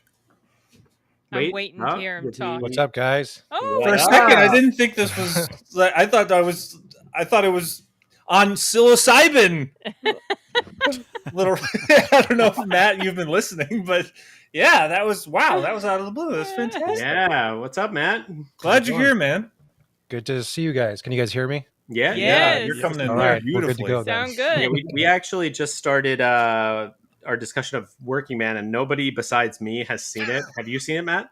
So that's why we're talking about it. Yeah, I did see I it. feel like I've seen the movie because Phenomenal. I've seen other movies with Jason Statham in it. It's the same- Dark it's the same Hour is movie. 100% correct on that in that assessment. Jason Statham playing Jason Statham, right? Yep, but like bored out of his mind doing it. So yeah, it sucks. I'm cutting the review right now, actually. Yeah, I mean, so what I was saying before you just got here is that there's a lot of story threads that like go fucking nowhere. So the first two dudes that beat up the construction guy, I'm like, oh, okay, I guess that's vengeance for whatever. Like the kidnapping is vengeance for Nope. Those guys have nothing to do with the plot. nothing to do with the plot. Yeah. Then there's like zero fucking backstory to the two kidnappers, and it's like, oh, when Michael Pena goes to Jason Statham and he's like, oh, can you help me out? Oh, that's not me anymore. I felt like that was It's not always very not him anymore. What's that? He's always he's always out not of that life. I'm not doing it anymore. Did I don't you, know. Matt, whatever you want to add to this? Well, not that is 100% correct, and that is something that we discuss in our review as well. Those exact things that you just brought up, but this is something that no one's bringing up about the movie, and maybe you noticed this as well. The fucking moon. I heard about this. Yes. Oh, so someone. Okay, so Yes. I have no idea what the at fuck one you're point talking about. At one I think point it in was the on film, Criticless. They at were one talking point in the about film, that. he shows up at a bar, and then like you see the moon, like in the exterior shot, and it's like really big. It's really big, like it's like big. It's where you notice it. You know what I mean? It's Is like, it as big that's a little- as Joe versus the volcano? It's like that sequence? size, you know, Or a And then- moonfall. But then but then like a couple of scenes, like there's a few scenes go by, and then like we're back outside again, and like the moon's even fucking bigger, and it's like every time they cut back to the moon, it's like just getting gigantic. It reminded me of that scene in Scary Movie 3 where they're spoofing signs, and like the sheriff chick gets in the car, and like every time they cut back to her hat's getting fucking bigger. Like that's what it reminded me of. It's so stupid, but like again, it's like, what kind of a decision is that? Why did they? Okay, whatever. Yeah, the moon. That's What the best part of the is movie. it? Is it symbolic of something? Could be. I don't know. We were trying to figure that out. If it is, I don't know. I mean, you know what you're getting with a Jason Statham movie, but I went with my girlfriend and she's like, I love Jason Statham and I love Crank, but this is like not one of my favorites. And I'm like, yeah. I mean, it's entertaining, I guess, but there's like, it's not very tightly written at all. There's a shitload of the writing is it feels like a first draft to me. Yeah. Well, we sort of mentioned this in our review too. It's co-written by David Ayer and Stallone, Sylvester Stallone, and it feels very much. I might be in the minority when I say this, but when Expendables came out, I was extremely pissed off and disappointed with that movie. Really? I fucking love that movie. Because, the promise was this, return to old school action movies. And then wasn't it? No, just because you have those guys in it doesn't make it inherently one of those movies, It suffered from like what shitty movies during 2010 suffered from, like terrible scripts, like borderline direct to video, dialogue. And that's what this one was like. So you can definitely tell it was like a Stallone driven movie in that regard, Yeah, just a bunch of half-baked ideas. Like we enjoyed somewhat The Beekeeper, the previous David Ayer. That's what I said. I enjoyed it. Like it's not Entertaining. great or anything, but it's like No. fun. It's competently It's made. fun. Yeah. You know, Yeah. there are things that are set up and then paid off, you know, later on. And like you had good villains in it, like memorable like villains that were just kind of dickheads, which was funny. Yeah, it was You know, cathartic to see Except for that their chick fucking who- asses get handed to them. Except for that Scammer. chick who they're like, oh, he's the current beekeeper, and he kills her in like 14 seconds. Yeah, you're right. You're absolutely right. And again, that movie wasn't perfect by any stretch of the means, but it was still fun. It had a pulse. Like it was creative. Like, you know, he was called the beekeeper, and so they set up this whole like lore and mythology around that. And then like he would use like honey and shit later. You know what I mean? Just like playing on that name. It's really stupid and cheesy, but this one's called A Working Man, and he's like a construction worker in the beginning of the movie. But Yeah. they don't do anything with that. As the, you know, you think he's gonna like take people out with like fucking nail guns like Murtaugh in Lethal Weapon 2 or something, you know, but Right. none of that shit happens. You know, he doesn't do anything with that. So just a missed opportunity. Yeah, I mean, the one thing I will give it a little bit of credit for is that it puts the working class in a positive light. Yeah. Which yeah. Hollywood has been shitting on working class Christians, you name it. Like they've been shitting on basically like the core of fucking Western society. So it's actually nice to see, okay, there's like some bricklayers, like you need to respect these people. You know, I'm a big pro-labor guy, like straight up anti-war, pro-labor. And He's very much about people having jobs. Get out there and work, motherfuckers. because jobs give people purpose. Straight up. Like what I'm saying is not like, you know, revelatory. And if it's portrayed in a positive light, yes, not everybody should go to college. Like we fucking need plumbers. I'm having a hard ass time finding a fucking contractor to redo my kitchen. We need these people. Trade schools. Yeah, Exactly. well, Exactly. I mean, yes. you're right, but I think that what's, you know, this movie it beat out Snow White the second weekend Snow Which White was was fucking out. hilarious. I was Yeah, I I mean, was happy about that. So 15 million. everyone's kind of just like running to this movie's defense because of that, and like, oh, the fact that and I'll give the movie credit for this, but the movie's not woke. So everyone's like, well, you know, it's not woke, and it's like it's actually not. Like it's not woke at all. It's not, but what the Critical Drinker said in his video today was just because a movie's not woke doesn't mean it's good. See, I haven't seen it. That's literally exactly what I was going to say. Yeah. I haven't seen that video yet, but yes, that's exactly right. We need to like remember back when movies were just shitty for being shitty, you know, and not because there was woke stuff in them. Yeah. And be we're objective about it. We're in a situation where the son who never sees his father, his absentee father, gets a present from him once a year and calls him a good dad. Correct. Exactly. Exactly. Yeah. So we need to temper our expectations and our perception to And we can still acknowledge even though something isn't woke. All right. Right. So let's look at this objectively. Stepping aside from the woke stuff, I realized that my bar is very fucking low because of the last 15 years of cinema. I was like, all I want is a good plot and a good character development. Well, that's a very low bar. Yep. That's a straight up very low bar. So like I'll accept movies like Novocaine or Working Man or Beekeeper because of like I've been conditioned over the last 15 years to accept shit. I don't know. Sorry. No, I'm with you. Like I always, when I talk to people about this particular subject, I'm like, you know, yeah, when the woke stuff started coming in, of course, that made movies shitty. But you got to remember, before the woke stuff started, there were 5 Transformers movies. You know what I mean? Exactly. Like there were bad fucking movies before that 5. happened. I feel like there were like 37 of those movies. Like there was one every year. Feels like I mean, I just wish that they would. So did they not play like with Beekeeper? It was like, you know, oh, we're circling the hive, and it's like bullshit like that. Like, they didn't do that stuff with Working. It wasn't like, Nope. oh, I'm gonna hit a punch card.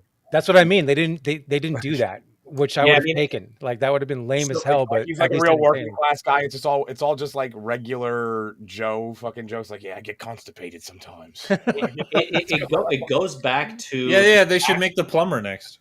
You should be Oh, like, God. There's I'm that gonna one pay you comedian part who for you. says he should do the Look, library. it goes back to the fact that Hollywood is fucking lazy. Just straight up fucking lazy. Remakes, sequels, adaptations. Working Man, I guess it's an adaptation from a book. It is. But let's like leave that aside. It's lazy. It's lazy as shit. The writing is not tight at all. To me, it felt like a first draft. Like I'm meeting with my editor for editing my book tomorrow, and like I have like a first draft, which I know I gave to Bobby, but like I know it's a first draft. I'm not about to fucking release a first draft, and that's what Working Man is. hey, good on you for finishing that shit, man, because you know it is tough to write, and not a lot of people realize that. So what you're saying, I think, is multifaceted. It is that they're lazy, but they're also risk averse, and there is a degree of fear that is happening in Hollywood and with studios where they don't want to take chances in the way that they used to. You know, I'm releasing a Godfather 2 discussion that's going to be the longest video that I've released yet. It's going to be 43 minutes. That's a hour-long drama episode, you know, on television or how it used Kyle, to you know be, what? Like right? we really needed to do like a longer thing. Like we sat for 4 hours around the fire. Like we only got 16 minutes of footage. I need to go back down there. We're No, doing we another talked movie. about other stuff, but we talked about personal stuff as well, and Sure, you know, sure. obviously that's going to stay off the release in the public window. But the reason I bring up Godfather 2 discussion I'm releasing is because that movie wouldn't have gotten made the way that it did today. It just wouldn't. And I mentioned in the review of some of they're not special effects, but in a way they're practical, where in the flashbacks where they're doing 1920 New York City, a long fucking street is all dressed to look period accurate. All of that would have been done with CGI. And I reference a show that, you know, is set in that time period that doing that. And it's unfortunate that we don't have the practical effects, So because there's a story to tell behind it. There's a fascination behind it. And you know, we get more in depth about that. But the reason I bring it up is because studios don't do that anymore. And I know it's because with the second film, Coppola had the ability to do it because the first one was unexpectedly successful, but they still made the first one. So that unto itself, and they took gambles with like Marlon Brando was a pain in the ass, and Coppola wanted to do it, and they relented to it. It's just like, where is all this? Well, where is all this again? We need this Here's again. the thing, Kyle. You know, I was actually at that Yankee game with the for like the first 3 pitches were fucking home runs, which was I was like, this is incredibly rare. Oh yeah, it's never happened before in baseball history. But the Mets home opener today on Friday, they're going to do the old school subway cars, which they do every once in a while. So it is possible to do practical effects old timey, like 1920s or whatever, because they do it all the fucking time. The MTA here does it every so often. So it is possible. It's the fact that not only is the writing in Hollywood, but also everybody else is fucking lazy. Yeah, it's a matter of time. Lazy. It's a matter of time. They don't want to commit the time because it costs money to do it. Because it's hard work, and they're fucking lazy. And they want to push all the work with putting in the city background and the matte paintings in post production because it doesn't involve that many people.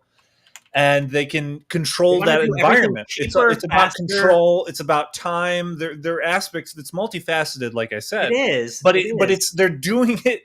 They're doing it wrong. Where it's not drawing us anymore the way it used to. It's actually disengaging us. Yes, and this is what they're not fucking realizing. Well, I mean, we're blaming the studio for all of this, and all of that's true. But don't you think that some of this is like the general public's fault too. Yeah, Like because we because they saw all the Yeah. fucking Transformers movies. that's what I'm saying. And like when you're talking about That like first Transformers movie was fine. the first one. No, I agree with you. Actually, I think I there's love a that degree, movie. there's Yeah. a degree of nostalgia that is legitimate nostalgia. That relationship with the boy in his car, and he meets the girl that he has a crush on, and all that stuff works. Yeah. Sure. Megan Fox is and fantastic. That was in like role, one of actually. the last only- movies last that one. shot like a. That was like one of the last movies that shot like a big budget, huge action set piece in downtown LA. Now they can't afford doing that anymore. Right. But where I was going with that though is like, you Sorry. mentioned like the CG set extensions and all of that. Yeah. Well, when we watch that stuff, like probably all 6 of us, when we watch that, we're like, that looks fake as shit. That Yeah. sucks. But most people, when they watch these things, they look at the movie. They'll accept it. If you like the movie Wicked, whatever, but that movie looks like shit. Like even if you like it, it looks terrible. It looks like it's all shot in a fucking soundstage in front of green screens. It looks like balls. because it is. Yeah, exactly. So, but the bar is just low with people. People, they don't accept it anymore. That's because we've been conditioned over the last 15 years. Correct. Yes, to that's part of it. Shit. Yeah, that's part of it. But part of the reason why we have these discussions and hopefully they can branch out and jump onto the next lily pad, etc. That they just accumulate over time, is that there will be this awareness that there's a standard that we should adhere to, and the fact that Snow White bombed at the box office is also multifaceted. But I'm again proud that it happened, because it means that audiences are voting with their dollars by holding them back and saying, no. Good. That's what we need, and that's how we get out of the dark age of cinema. And like how Deleted Scenes always says, this is how we win. Mm-hmm. Yeah, I mean, one other movie that I wanted to bring up was The Electric State. Now, and this movie has problems that are like very multifaceted. Number one, first and foremost, is the fact that streaming services don't provide cinema, they provide content. Yeah. That is a major, major implication. Mm-hmm. To me, like The Electric State kind of reminded me of the 2005 movie, 2006, Hitchhiker's Guide to the Galaxy. So to me, that had a similar feel. So I was like, oh, that was like an okay movie. Like even back in 2005, I didn't really like that movie. I was like, it was, I saw it as a part of a triple feature when I was like dirt poor and like movie hopping.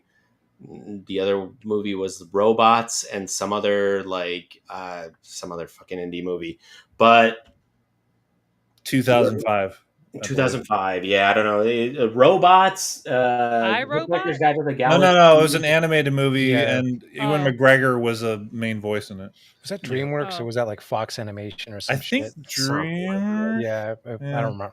It wasn't Pixar though. Yeah. So anyway, so The Electric State, like, it was okay. It was passable. It's content.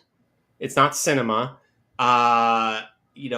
Chris Pratt's always enjoyable, but every character had to be the funny guy, and I was just like, it could, if with little like tiny editing, like a few changes, you should have had a theatrical release of that movie. My biggest issue with all the streamers is you're putting out content. You're not putting out cinema. And that shit's got to stop. Otherwise, you're going to kill the theaters. Well, they've already started to do that. The thing that I can say about The Electric State is that movie is so forgettable. I forgot that I did or did not finish it. I honestly don't remember if I did or not. Yeah. And the things I do remember about it, I think Millie Bobby Brown is still talented, and I do think she has aspects that are traits of a leading lady. We'll see where she goes. I don't like this whole thing about how they're saying that she looks like she's 35 years old and all that shit. Yeah, if she's doing yeah, plastic that's weird. surgery, then yeah, cut that shit out, honey. But She's so young. everything with Chris Pratt, I think he's just doing the same shtick that he did as Star-Lord all the time, and it's tired in that movie. Yeah. The designs of the robots are ridiculous and comical, cartoonish, and they don't fit into that world, even though it's based on some a book or art design from an author. Okay, make it an animated film. I think that works better if it were animated, you know. Yeah. But the combination of combining the live action human characters with those fucking Mr. Peanut is a main character in that, and they want to take it. They want us to take it seriously. I'm rolling my fucking eyes when I saw this scene, and they're having these serious conversations about like humanity and robots coexisting. You're fucking Mr. Peanut. I crack you open. It's just ridiculous. He's a cartoon. I couldn't take it seriously, and that's ultimately everything beyond that is like the plot and all that is just forgettable. It's forgettable. It's ultimately content. Yeah. Anyway, did anyone else see it? By the way, I didn't. I had no desire. I'm not a fan of Millie Bobby Brown. I'm tired of her face, so I didn't watch it. Oh, don't be mean about looks. I just don't. I don't like her. She has gotten. She's worn out her welcome for me. I'm only going to watch Stranger Things season 5 just because I like the rest of the characters. Yeah. By the way, you like Anya Taylor-Joy? Anya Taylor-Joy is more tolerable to me. Anya Taylor-Joy is actually it's not because of how she looks. When I say I don't like her face, I'm tired of seeing her face. I just mean I don't. It's like Pedro Pascal. Like fuck up. You're everywhere. And like Rachel Zegler. Like it's Rachel Zegler. I dislike her to the point that I don't want to see her in anything. That's because of off-screen behavior. But that's how I feel about Millie Bobby Brown. Millie Brown is not in everything. That's just weird. Yeah, she's not, and she's not obnoxious off screen. That's not why she's wearing thin on me. It has nothing to do with that. And she is a little bit obnoxious. She thinks she's all that. I've seen her in plenty of maybe. So no, I'm a little tired of her. We talking about Millie Bobby Brown? No. Who's talking? Oh, Rachel. It's my son. Nick, you're like super duper low. It's my son. You gotta like Nick, that shit up like 24 were you decibels. saying something? I was like, nobody's lips are moving. What is going on? I had to think about it for a second, but I remember that's in that much tequila. Yeah, it's my son. He's crashing the live stream. Yeah, her son has come in the background before, so sorry it took me for a that second. tangent. But Nick, just raise your gain. Because Nick, you were talking earlier, and I could tell just that you project were a little bit more. You know? But I couldn't. By the way, I'm sorry. I'm sorry. I have to interrupt this. What the fuck? Where's Corey? What happened? He said he had to go. I didn't know if I checked in on him to see like what happened. I didn't know if he just lost his connection. He said he had to cut out early. Okay. Yeah. He just disappeared and no announcement of what happened. Okay. Yeah. I mean, he's usually a nice guy. He's not like that other guest I've had on, Kyle, that just bounces and doesn't say bye. Yeah, something must have had, because he loves to stick around and talk. These are his own words, so something must have made him he's pretty have to awesome. step away. He's a good guy. Same with Deleted. Deleted just needs to upgrade his fucking internet. He has so many issues with this streaming platform too, but his internet he does need. Yeah, I mean he needs to because he's only like 2 or 3 megabytes. He streams. He live streams a lot. I know he does.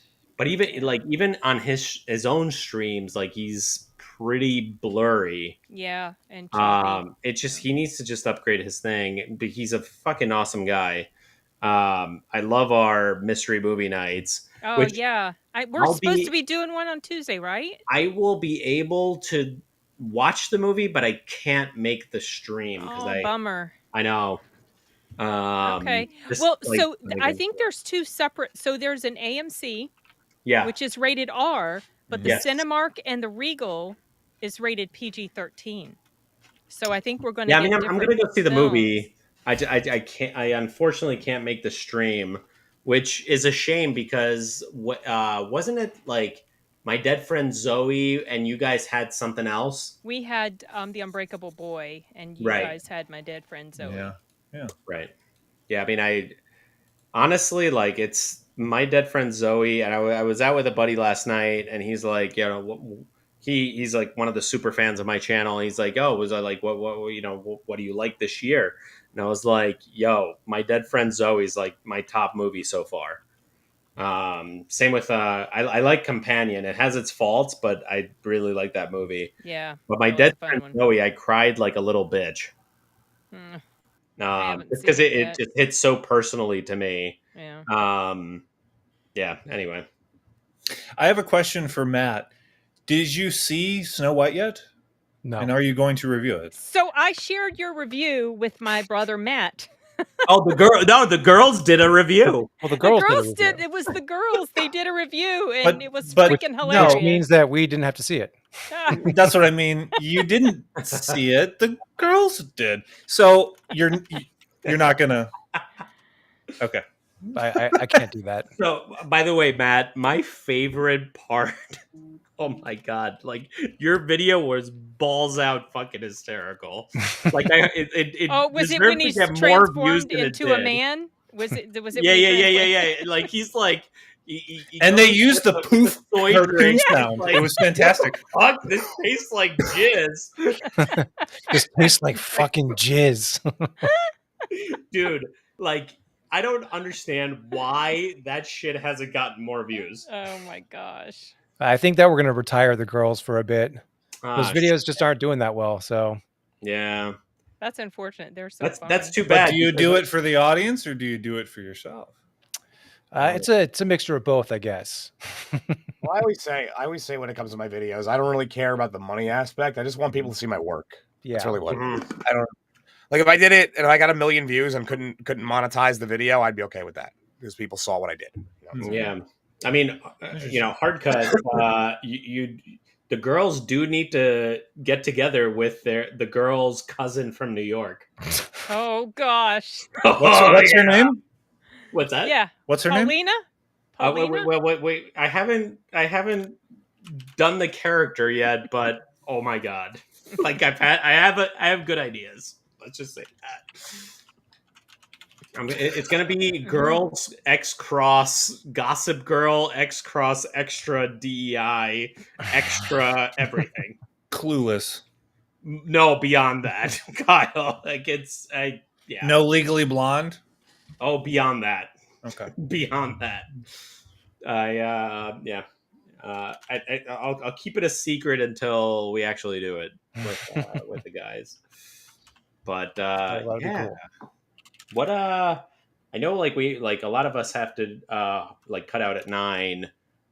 So I think that this may be a good segue to talk about like what we're coming up with. Sure. Yeah.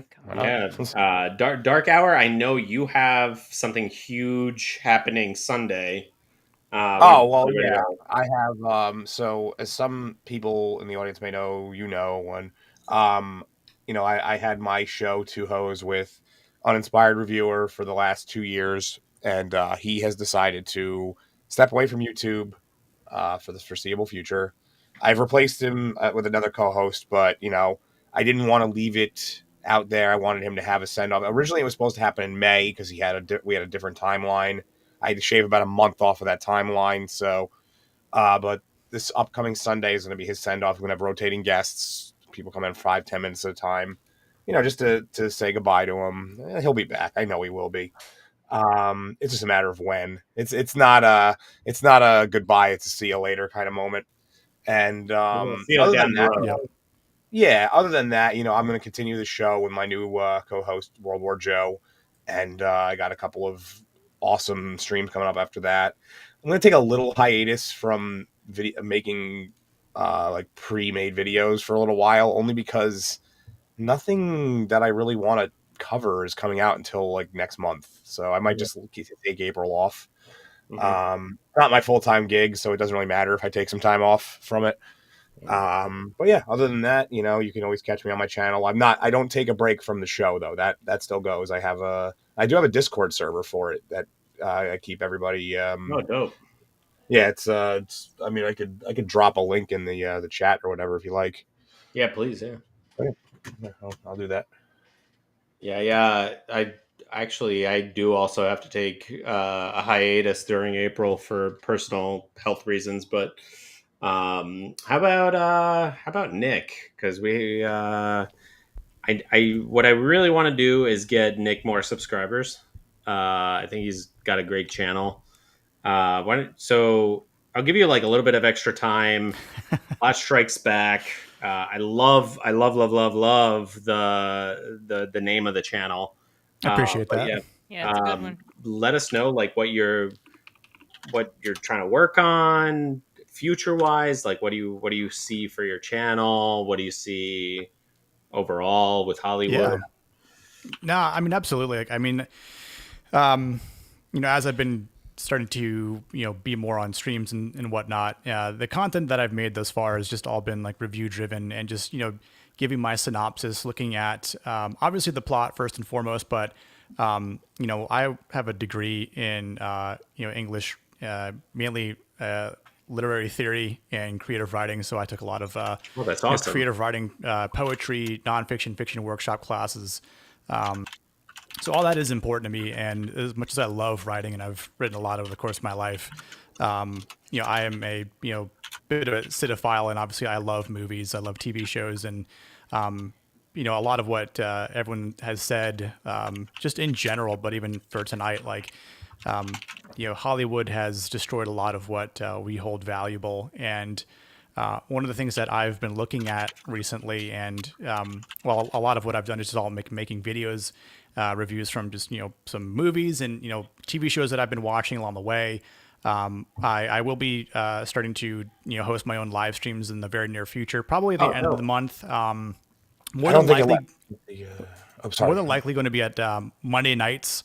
But the video I'm kind of working on right now, as a prelude to that, is talking about masculinity, because that's one of the things I feel like that has been completely neutered in cinema over the last probably 15 years or so, is that they've basically destroyed what a real man looks Yes. like, feels like, and should be, and it's ruining our future generation.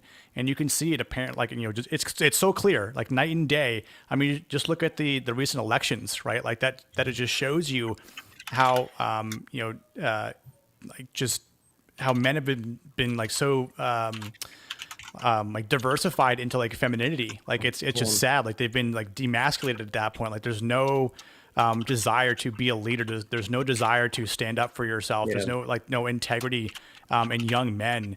Pussification. Yeah, exactly. Everyone's been It's soft. it's not even just that, Kyle. Nick, have you read the book of Boys and Men by Richard Reeves?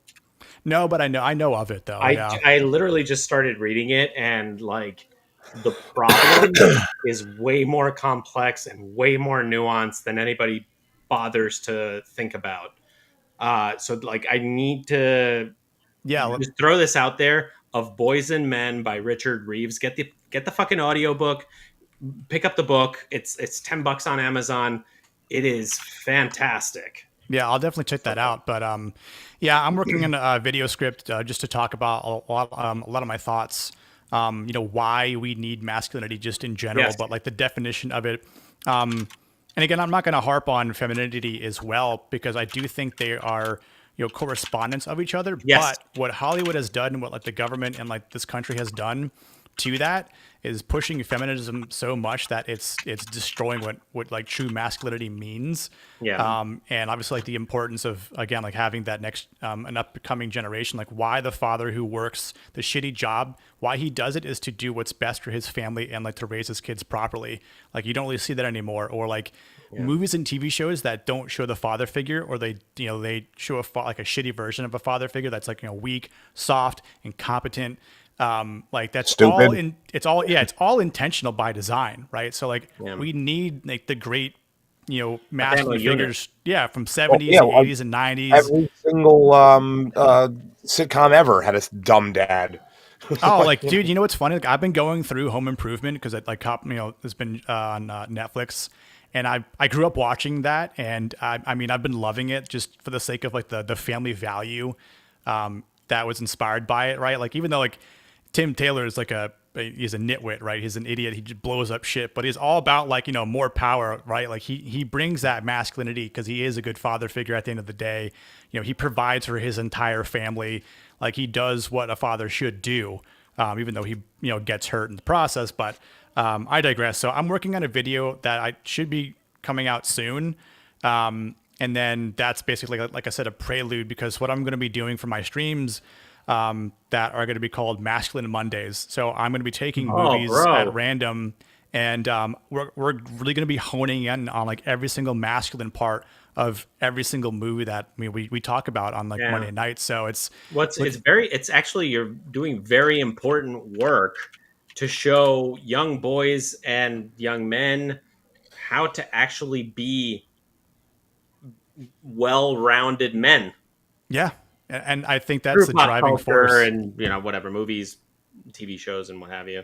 No, that's really awesome. I honestly, it's a sin that you have so few subscribers. And I'm just starting, so no, I know. I kind of feel proud. I want to pat myself on the back. We got Kyle over 1,000 subs. Nice. Everybody should go and subscribe to the Plot Strikes Back. I appreciate it. It's at the Plot Strikes Back on YouTube. On YouTube, yep. So everybody should go get that. By the way, I tried to drop that button, link. Hit that notification button.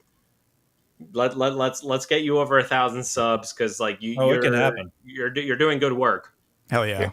I tried to drop that link to my Discord. I don't think it will let me because I'm not a mod. I gave it to you in your private chat though. OTC. Yeah, I'll update the description for. Yeah, and if you jump in there, I'm sure you could snag at least like 10 or 15 subs from my like subs. And I'll tweet your channel out as well.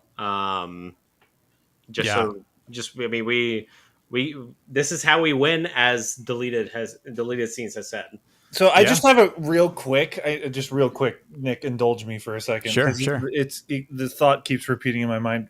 It's probably obvious, but it keeps repeating. What did you think of Indiana Jones 5? Just based on that, the masculinity. Damn, thing. Kyle! Like, oh you my couldn't God. have asked us earlier. just real quick. I mean, obviously, as a complete pile of dog shit. I mean. Yeah. Indiana Jones might have well just cut off his nads and sent them to Hitler at that point. Like, I mean, send his balls back in time so his father can hand them back to them when he's older. Growing up, like, son, you lost your testicles. You might want to reattach them. Sean Connery would have bitch slapped Indy. Oh, dude, like it. I feel like if him.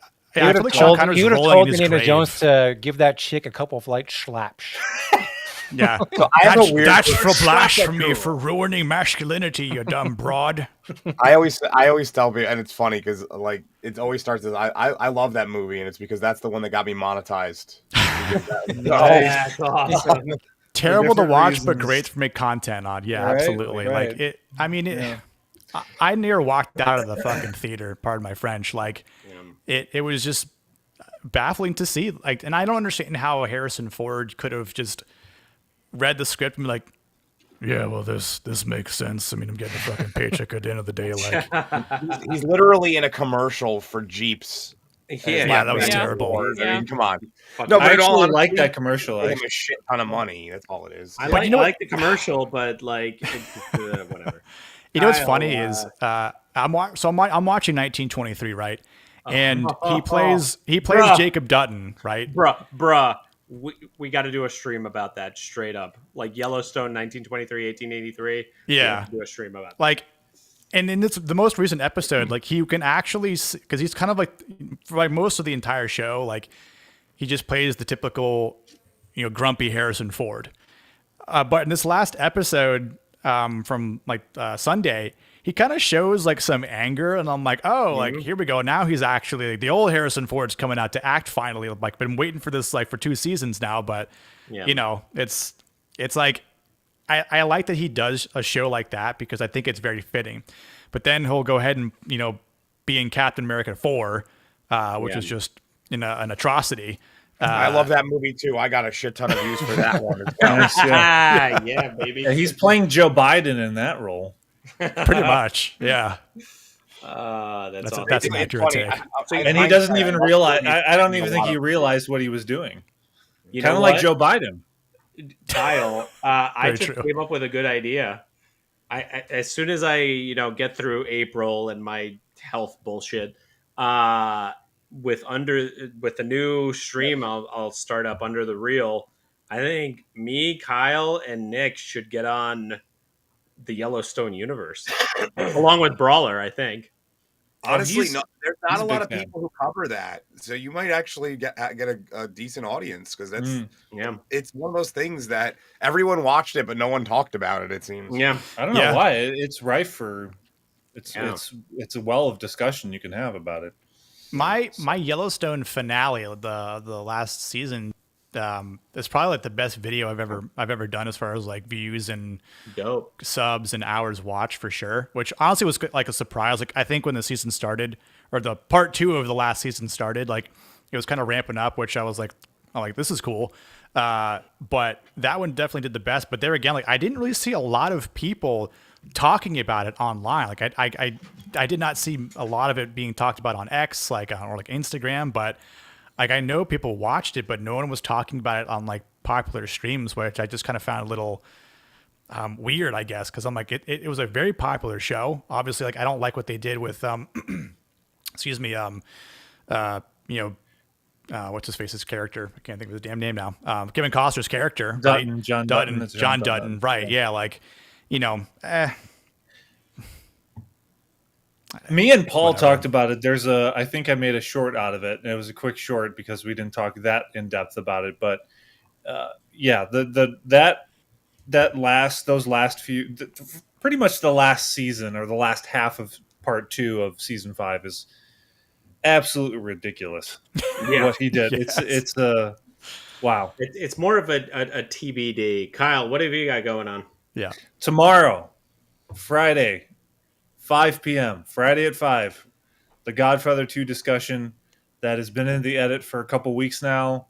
It's 43 minutes. It's the longest video that I've done, but it's the most like in-depth, fertile discussion that I've done about a movie for Godfather 2 with Benjamin Slack, that he's been on discussions for Impromptu View before.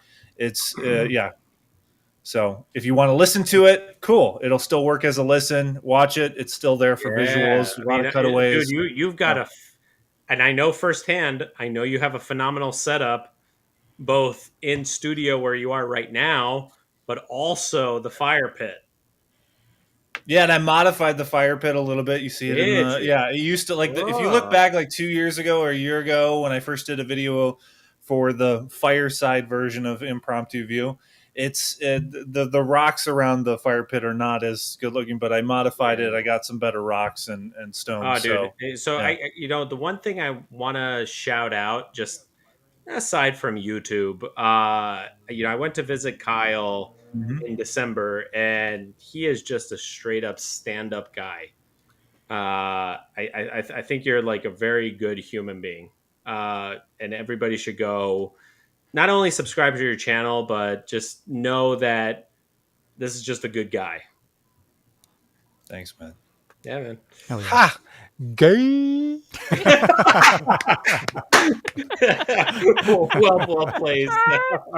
That's my brother's favorite word too. It's a great so I'm gonna undercut you, hard gut, but by giving the next slot to Sin. What do you have going on? Oh, I was getting ready to take a sip of water because I thought you were going to him. No. Ladies first. No, I was not. Teasing. So today I dropped my Devil May Cry review. It's a Netflix show. And it came out today, Arturo. I saw that.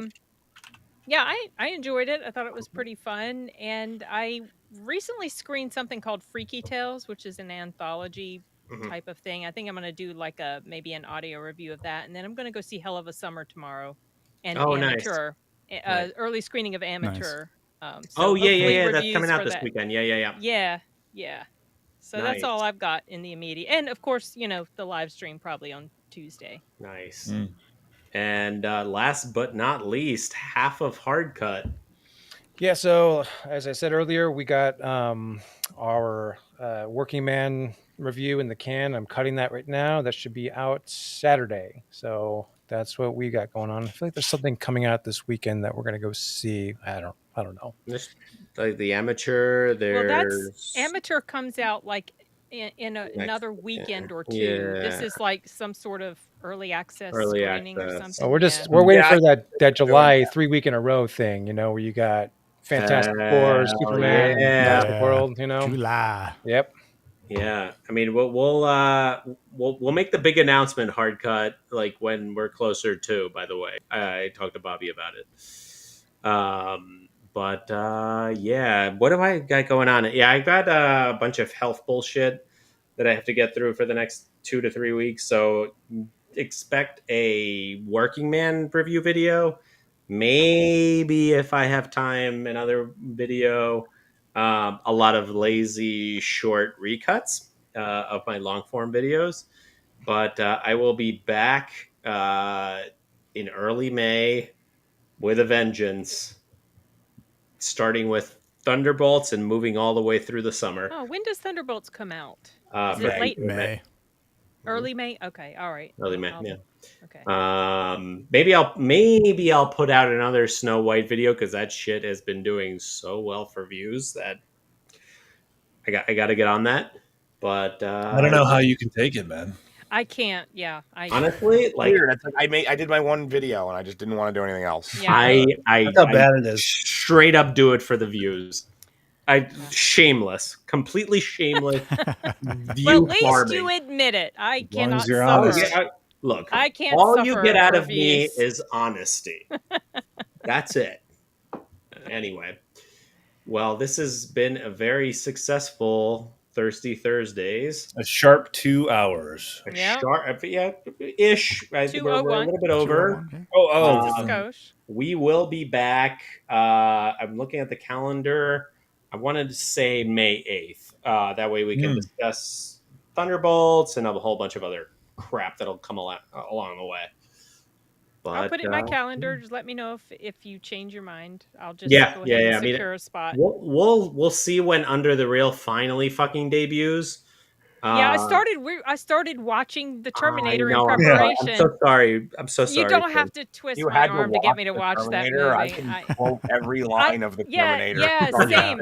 I only watch it every single freaking time it shows up on. Okay, Pluto Dark TV. Hour, let's test this theory.